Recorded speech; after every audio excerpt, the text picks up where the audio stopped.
यह कहानी एक सुबह की है।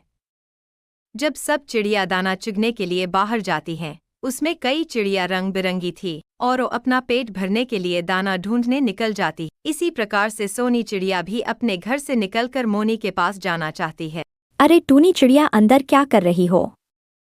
बाहर आओ, मैं तुम्हें घुमाने ले चलता हूँ। और जहाँ तुम कहोगी वहाँ मैं तुमको घुमाऊंगा। अरे नहीं, मैं नहीं घूमने जाऊंगी तुम्हारे साथ। हमको विश्वास नहीं है कि तुम घुमाने ले जाओगे, तुम मुझे कहीं फंसा दिए तो। नहीं टोनी चिड़िया, मेरा विश्वास करो, मैं फंसाऊंगा नहीं तुम्हें। सुबह सुबह का मौसम है, चलो कहीं घूमने चलते हैं। तब तक सोनी चिड़िया भी आ जाएगी। तब वह दोनों घूमने चले जाते हैं। नदी पार करके एक जगह पर दाना चुगते हैं, फिर वहां से उड़कर एक पार्क में जाते हैं जहां झूले हुए लगे रहते हैं, और वहां वह दोनों बातें करने लगते हैं। तुम मुझको गलत समझती हो ना, लेकिन मैं गलत नहीं हूं, इसलिए मैं तुमको यहाँ घूमने लाया हूं और तुम मेरे साथ घूम रही हो। तुम्हारे दोस्त तुमको ढूंढ रहा होगा और ढूंढते ढूंढते देखो यहाँ भी आ सकता है। तो मुझे गलत तुम मत समझना, मैं तुमको गलत नहीं समझ रहा हूं।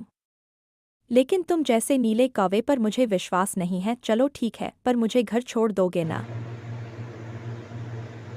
अरे यहाँ तो कोई नहीं है, लगता है भूतिया कौवा के साथ में चली गई क्या, चलो पता करते हैं, नहीं तो वह उसे खूब डराएगा। इतना कहकर वह चल पड़ती है और इधर कौवा उसे डरा रहा होता है। तुम क्या समझते थे मैं तुम्हें छोड़ दूंगा? मैं तुम्हें नहीं छोड़ूंगा, मैं तुझे अपनी चोंच से मार मार के मैं तुझे खा जाऊंगा। मैं भूतिया कौवा हूँ, अब मैं तुझे मारूंगा। मैं तुमको बेवकूफ बना रहा था यहाँ लाने के लिए, अब देखो मैं तुम्हारे साथ क्या करता हूँ। हा हा हा। नहीं कौवा भैया, मुझे छोड़ दीजिए, क्योंकि सोनी मेरा दोस्त मुझे ढूंढ रहा होगा। मुझे घर पहुंचना बहुत जरूरी है। कौवा टोनी चिड़िया से कुछ कह रहा होता है।